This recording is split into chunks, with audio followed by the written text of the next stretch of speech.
Hi guys, ഇന്ന് ഞങ്ങൾ ശാസ്താംകോട്ട മേള നടക്കും, അത് കാണാൻ പോവുക. അപ്പോൾ നമുക്ക് മേളയൊക്കെ കാണാൻ പോവാം.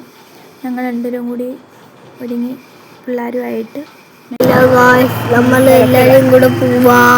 അങ്ങനെ ഞങ്ങളെത്തി. ഇപ്പം എന്നേക്കാൾ നന്നായിട്ട് വോയിസ് ഓവർ കൊടുക്കാൻ എൻ്റെ മക്കൾക്ക് അറിയാം. അങ്ങനെ ഞങ്ങളെത്തി. ഞങ്ങളവിടെ എത്തി. അകത്ത് കയറി. എല്ലാത്തിനും 199 രൂപയാണ് റേറ്റ്. അങ്ങനെ ഞാൻ കുറച്ച് പാത്രങ്ങൾ അങ്ങനെയുള്ള ഐറ്റംസിലോട്ട് പോയി. എൻ്റെ മക്കൾ രണ്ട് നല്ല രീതിയിൽ പർച്ചേസ് ചെയ്തു കേട്ടോ. അവർക്ക് വേണ്ടുന്ന കളിപ്പാട്ടം തൊട്ട് എല്ലാ സാധനങ്ങളും പർച്ചേസിങ് ആയിരുന്നു. അത് അവിടെ ചെന്നപ്പം തന്നെ ഒരു കളിപ്പാട്ടം കിട്ടി. അതിനകത്തിട്ട് ഞെക്കി നോക്കുക എൻ്റെ ലക്കി. അതിൻ്റെ ഇടയ്ക്ക് ഈ കാണുന്നത് ഞാനൊരു പാത്രത്തിന് വേണ്ടി എൻ്റെ കെട്ടുകൊൻ്റെ അടുത്ത് കെഞ്ചുന്ന വീഡിയോ ആണ് ഗായ്സ് ഈ കാണുന്നത്. പക്ഷേ അത് ഇഷ്ടം വാങ്ങി തന്നില്ല ഗായ്സ്. അങ്ങനെ പിന്നെ ഞാൻ തിരിച്ച് വന്ന് നോക്കുമ്പോൾ എൻ്റെ മോനാണെങ്കിൽ തകർത്ത് ഷോപ്പിംഗ് നടത്തുക. അവനാണെങ്കിൽ അവിടെ ഇരിക്കുന്ന പാത്രങ്ങളെല്ലാം എടുത്ത് നോക്കുക. എന്നെക്കാളും എന്തോ ഇതായിട്ടാണ് നോക്കുന്നത്.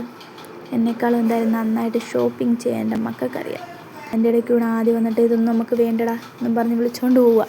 അപ്പോഴത്തേക്ക് അയാളുടെ കരച്ചിലായി. പിന്നെ അത് കഴിഞ്ഞ് നോക്കുമ്പോൾ ചോപ്പറും എടുത്തുകൊണ്ടിരിക്കുന്നു. അവൻ വിചാരിക്കുന്ന ചോപ്പർ കളിക്കുന്ന എന്തോ സാധനമാണെന്ന്. അങ്ങനെ ചോപ്പർ വെച്ച് കളിച്ച് കഴിഞ്ഞ് അവിടെ അങ്ങ് വെച്ച്. അപ്പോൾ അച്ഛൻ ചോദിച്ചു മോൻ എന്തോ വേണമെന്ന്. അപ്പോഴത്തേക്ക് മൂത്തവനാണെങ്കിൽ അവിടെ കുറേ കളിപ്പാട്ട് ഇരിക്കുന്ന ഏരിയയിലോട്ട് കൊണ്ട്. അവിടെ ചെന്നപ്പോഴാണെങ്കിലോ ഒരു കാറ് കണ്ടു.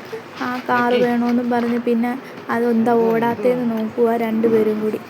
അപ്പം മൂത്തവൻ പറയുന്നത് ബാറ്ററി ഇട്ടാലേ ഓടത്തുള്ളൂ എന്ന്. അതൊന്നും ഇളയാൾക്ക് വേണ്ട, അയാൾക്കതിപ്പോൾ ഓട്ടിക്കണം. അങ്ങനെ പിന്നെ അതെല്ലാം തിരിച്ച് വെച്ചിട്ട് വീണ്ടും വന്നു. അപ്പോൾ ഞാൻ ചെരുപ്പിട്ട് നോക്കിയപ്പം ആ ചെരുപ്പേം കറക്റ്റായിരുന്നു. പക്ഷെ അങ്ങനെ എന്താ അമ്മയെ ചിലവാങ്ങാൻ പറഞ്ഞ് കൊള്ളത്തില്ലെന്ന്. അത് കഴിഞ്ഞ് തിരിഞ്ഞു വന്ന് നോക്കുമ്പോൾ എൻ്റെ ഇളയ മോനൊരു വഞ്ചി എടുത്ത് വെച്ചുകൊണ്ടിരിക്കുക. അവന്മാർക്ക് വേണ്ടത് അവന്മാരും എടുത്ത്, എനിക്ക് വേണ്ടത് ഞാനും എടുത്ത്.